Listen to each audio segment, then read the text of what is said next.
Let's move over to running backs for waiver wired, and we start with Cleveland. The rookie Dylan Sampson is 54% available, 12 carries for only 29 yards, but he caught 8 passes for 64 yards. There is a chance that the other rookie running back, Quinshon Judkins, does play Sunday. Keep that in mind here. Mr. Samsonite, why do I not get that? What's the Samsonite? It's a brand. I understand, but like Dylan Sampson. Dylan Sampson. Okay, all right. It's a very easy one, Matthew. It took me a minute. Feels like a stretch. I'm not gonna lie, but I will tell you what is not a stretch, and that is Dylan Sampson's pass catching ability here. 19% target share. He was targeted on 53% of his routes, and you think about the Browns, who are an 11.5-point underdog in Week 2 to the Ravens, and so you would expect them. They're gonna have to pass a lot in this game as well, and it feels like weirdly Sampson and not Jerome Ford is their passing down back, which was sort of shocking to me, Jay and Connor, but that's how it played out. The question is, Connor, is like, how does Quinshon Judkins fit into this? That's the problem with all of this, and this goes back to Terrence's question right here. I need some Quinshon Judkins insight. He's going to take over this backfield. I feel like he's the most talented running back. Yeah, it's probably not this week. It's probably not even the following week.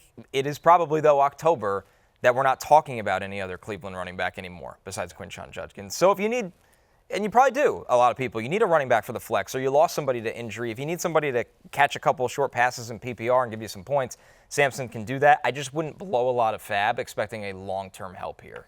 Yeah, no, but I could see a scenario where Judkins and Sampson coexist. And Ford is just it's time to move on. Yeah, it's time to move on. I mean, they drafted both these guys this year. It's worth noting, by the way, check just to see, for those of you in shallow leagues, it's worth noting, it's worth checking to see if Judkins available. Like, he's available in about 45% of leagues out there. So again, which is wild. Which is right, but as the holdout went over and people that are in leagues with like short benches, 4 or 5 man roster, 4 or 5 man benches, I could see that. Anyway, just it's worth seeing if Judkins is available. And by the way, if he is, unless you need somebody this week, I'd prefer Judkins over Sampson, or any of the guys we're about to mention. How about Trey Benson? Jay looked pretty good with his 8 carries for 69 yards. Also caught a pass as well. 61% available. Kind of looked at as just James Conner's backup, but for Arizona, maybe they have different plans for this committee. Yeah, absolutely. The fact that he was able to get 8 rushing attempts to Conner's 12, I was surprised.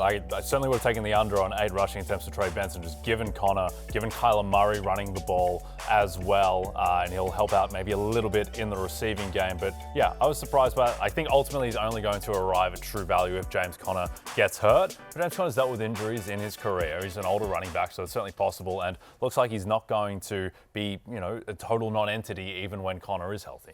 By the way, they play the Carolina Panthers this week. Panthers allowed 200 rushing yards and 6.3 yards per carry in Week 1 to the Jaguars. Obviously, Travis Etienne's big run contributing to that. But still, like, if you're desperate for a flex play this week, I do think Benson has some deeper league flex play value in the right matchup, like it would be this week against the Panthers. And to your point, just, he's carving out more of a role for himself in this offense. They still trust Conner when they get in close. As long as Conner's healthy, he's still going to be the main guy, but Benson getting more and more work. Hey, it's Matthew Berry from NBCSports.com and RotoWorld.com, and I want to thank you so much for watching whatever it is you just watched, or if nothing else, being too lazy to click out of the autoplay after this video started, after whatever it is you actually wanted to watch finished. But now that you're here, I'd like to take a moment here to ask you respectfully now, okay? I'm asking you respectfully to subscribe to the NFL on NBC YouTube channel. You'll get the latest Roto World fantasy news headlines, all sorts of great shows, including my own Fantasy Football Happy Hour. So go subscribe now. Again, I'm asking respectfully.